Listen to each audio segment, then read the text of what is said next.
Karibu sana.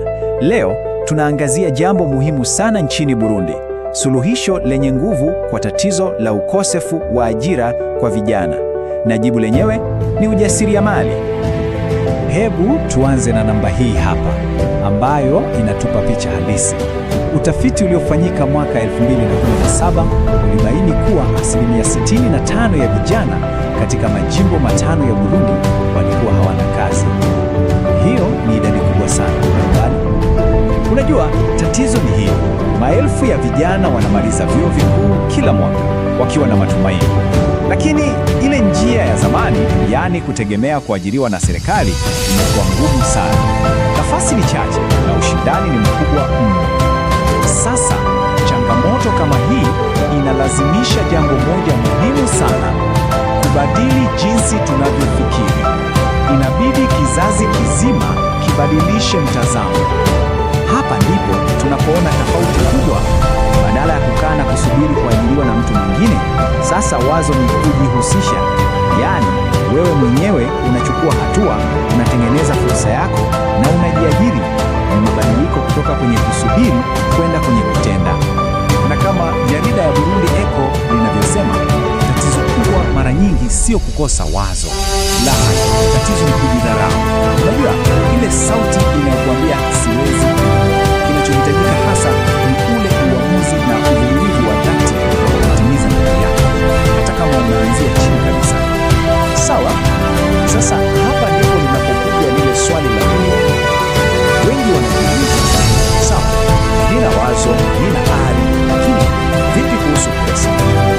Hili ndilo jambo linalowazuia wengi sana. Ile imani kwamba lazima uwe na mtaji mkubwa ndipo uweze kuanza biashara.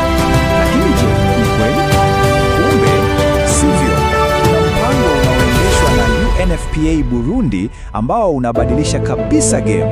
Wanauita ujasiriamali bila mtaji wa nje.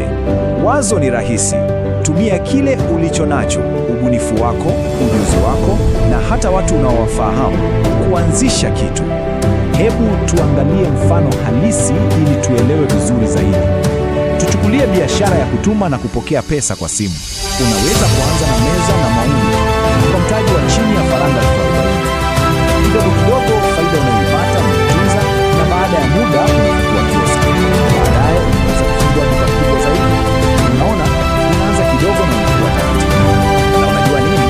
Hata benki zenyewe zinakubaliana na hili. Ni ngumu sana kupata mkopo kama huna biashara yoyote ambayo tayari imeanza na inafanya kazi. Kwa hiyo kuanza kidogo na rasilimali zako mwenyewe sio tu inawezekana, bali ndio hatua muhimu itakayokufungulia milango ya kupata ufadhili mkubwa zaidi baadaye. Sawa, sasa umebadili mtazamo na umeona kuwa mtaji sio kikwazo cha mwisho. Swali linalofuata ni, unafanyaje hasa kulitoa wazo kichwani na kulifanya liwe kitu halisi kinachoonekana? Wataalamu wanasema mchakato una hatua 3 kuu. Kwanza, pata wazo zuri, lakini sio wazo lolote tu. Linatakiwa liendane na wewe, ujuzi wako na pia mazingira unayoishi. Pili, andaa mpango mzuri wa biashara, yaani ramani yako. Na tatu, nenda kasajili kampuni yako ili iwe rasmi. Na mchakato wa usajili umefanywa kuwa rahisi sana sasa. Unahitaji tu vitu vichache vya msingi: jina la kipekee la kampuni yako, maelezo ya wapi biashara itakuwa na itafanya nini, aina ya kampuni na bila shaka nakala ya kitambulisho chako. Ada ya usajili ni kama faranga 40,000 tu. Rahisi, sivyo? Sasa haya yote yanaleta kwenye picha kubwa zaidi. Huu sio tu mkakati wa kumsaidia mtu mmoja apate kipato. Na hii ni habari ya kujenga mustakabali wa taifa zima. Habari yake inaanzia kwa mtu mmoja. Nisikilize jasiriamali kijana kama Mtoni Ali. Anasema mafunzo yalifungua macho, akapata ujasiriamali wa kujitegemea kwa mchango mkubwa katika familia yake. Huu ndio uwezeshaji halisi, na athari imeenea zaidi. Jasiriamali nyingine kuzwa nayo Asma anaona biashara yake kama chombo cha kuleta mabadiliko ya kijamii. Anatumia ujasiriamali wake kukuza amani na usawa katika jamii. Hii inaonyesha nguvu kubwa iliyopo kwenye biashara. Kwa hiyo mwisho wa siku, kila biashara mpya inayoundwa na vijana inakuwa pamoja katika ujenzi wa taifa.